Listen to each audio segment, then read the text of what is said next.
Hey, what's up, everybody? Jag from Jaggy Sports here. It is April the 11th, 2022. Hope everybody had a good weekend.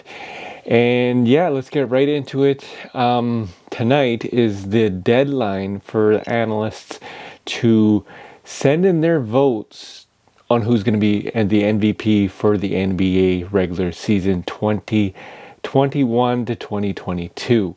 And there's about 5 individuals: Giannis, Luka, Devin Booker, Joel Embiid, and the Joker. Now, there's a lot of speculation going out there that, it's going to be the Joker, but then there's a lot of speculation that it's going to be Joel Embiid. Those are the two front runners for the MVP race. I'd like to know what your guys' thoughts are.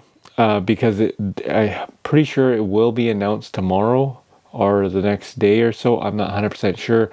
But the deadline is tonight. Deadline is tonight at 12 a.m. Midnight. So April 12th, actually.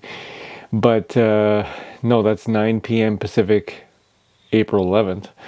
If you really want to get into it. So no, it's Joel Embiid and Joker as the final front runners. I know the other top three are definitely worthy of it, but I think Giannis doesn't really care. Devin Booker, considering that he sat out for the last couple games, he doesn't really care because he's like, hey, I want that damn ring first, right?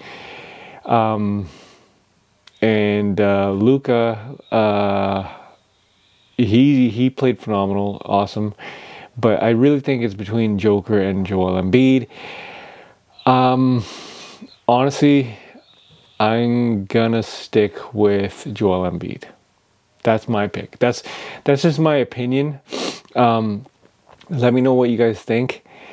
He won the scoring race. I don't know if a scoring title, if anyone missed that over the weekend.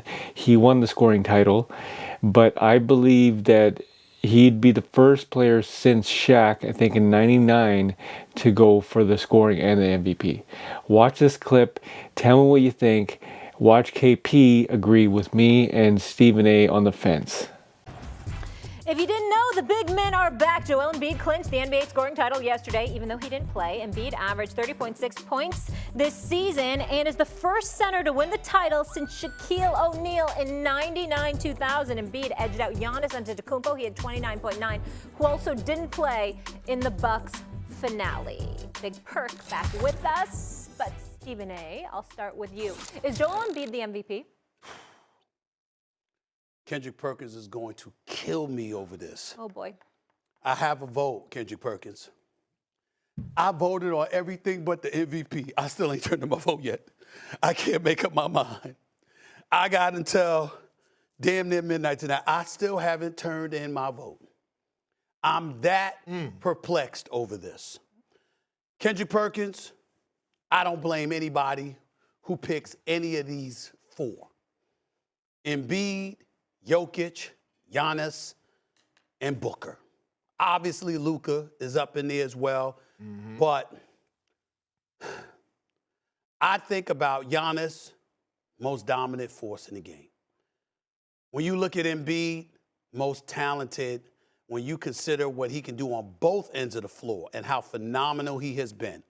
Even though I do look at the blowout loss to Brooklyn, the loss on his home court to Brooklyn and Denver, that does count against him a little bit because you're in that MVP chase. And obviously, Jokic was there as well, even though he had good numbers that game, but Denver won that particular game in Philly. I look at Jokic and what he has done without Jamal Murray, what he has done without Michael Porter Jr., the numbers that he's put up, 2,000 points, 1,000 rebounds, 500 assists, just phenomenal. And I look at Devin Booker. It's a damn shame. 27-5-5. Best record in basketball. 47 games over 500. 12-3 without CP3. But I also look at the fact that knowing the race is tight, KP, you sat out the last couple of games. That matters when you're chasing that MVP and you know the race is that tight. I'm going to make my vote in the next few hours, but I got to admit, I go back and forth every 5 minutes on one or the other. That's how close it is for me. Well, I ain't never known you to be scared. That's the first thing. Second of all, look, I got to vote. I got to vote as well, and I voted already. And let me help you. Let me persuade you over to the Joel Embiid side of the MVP candidate race, okay? This is why I voted for Joel Embiid. Forget the fact that he won the scoring title, the last center to do it with Shaquille O'Neal, who, by the way, won the MVP. Forget the fact that Ben Simmons quit on him at the beginning of the season, and he had to say, you know what, let's go to war in a tougher conference and make noise and still finish a top 5 seed in the Eastern Conference with all those powerhouses that's over there. Forget the fact that you acquired James Harden because of your play, and when James Harden get there, James Harden tends to struggle, and now you have to carry him too. Look, here's the thing. The 76ers had no room for Joel Embiid to play bad. And why I say that is because when you look at the East, Stephen A., the 76ers finished 51-31. They finished 4th in the Eastern Conference. The 10th seed, who is the Charlotte Hornets, is 43-39. They're 4 games over 500. So let me move you over to the Western Conference. The Denver Nuggets finished 48-34. The 10th seed, who's by the way is the San Antonio Spurs, they finished 34-48, meaning they're 14 games under 500.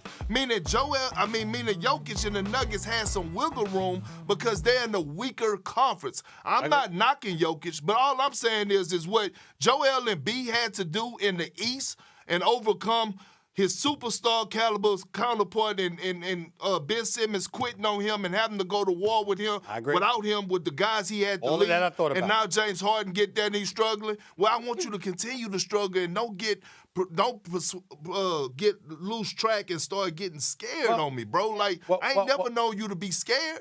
I want you to pencil it in and submit it. First of all, I want to get it right, and I want the right person to win the MVP. That's all I mean by that. But secondly, I'm going to bite a line from Don King. When I asked him years ago, I said, you complaining so much, Don King, you should retire. He said, you know what, Stephen A., from your lips to God's ears, I think I'm going to think about that. That's what he said to me. And I'm going to think about that. From your lips to God's ears, I'm going to think about that. I'm going to listen to that argument that you made about Joel Embiid, an argument that I have on his behalf, by the way, in all honesty. And it is a tough struggle, but here's why it's also tough. Oh, it's not. Devin Booker. No. We have barely mentioned him and his greatness and the greatness of the Phoenix Suns. I can't ignore it. All I'm saying is I might vote for Embiid. I might not. I got a few more hours, and I'm going to use it before I make my decision. It's very easy to make decisions in life. You go with your first mind, your gut reaction. Have you ever read Blink by Malcolm Gladwell? I don't give a damn about Blink with Malcolm Gladwell. I respect Well, it's an him, but I exceptional don't book, give because a damn clearly you about struggle with decision So making. what? I struggle with this decision. You want to With go this with Devin decision. Booker. You want to go with Devin Booker. You've been talking about just go with Devin Booker Well, and listen, be done listen. with it. I didn't and struggle stop with- trying to I talk didn't- your way I into didn't- Joel I didn't- Embiid I when you didn't- want to go with Book. I didn't struggle with the decision, and I'm committed to trying to find out what the hell Ben Simmons did to hurt his back. I didn't struggle with the decision to try to figure out why the hell I'm Matisse trying to Thybulle got figure out- one shot You instead did. of the 2. Okay. I didn't struggle with the decision that you look nice today and Thank you you. upped your game because you usually got on Nurse Betty boots. I didn't struggle with the decision to put on this blazer and think that I'm pretty damn fly in Okay, it. Roy Williams. Okay? All right, I let's didn't leave it sit up here. there and do Leave it that. there. I mean, in this particular decision, I'm struggling with it right now. I'm struggling with it, right? That's what I'm dealing with right now, Molly. It's a hard decision. Gotta get him today. Okay? All right. I think it's Joel Embiid. So does Perk. And, you know, Stephen A. had his pick at Joel Embiid, I think, a month or two ago, but he's pretty much saying Joel Embiid has like 65 double-doubles. I think something crazy like that. I agree, right? Like, Joel is an insane player. 100%, or sorry, Joker is an insane player. 65 double-doubles.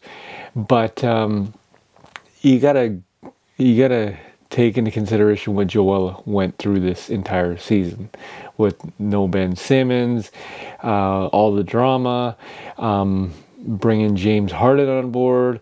James Harden is not what we thought James Harden was going to be. Let's just call it what it is. And, he's still putting up these crazy numbers. So let me know what you guys think. I would love to hear your suggestion for the MVP, your opinion for the MVP, and leave a comment in the comment section. This is Jag from Jaggy Sports.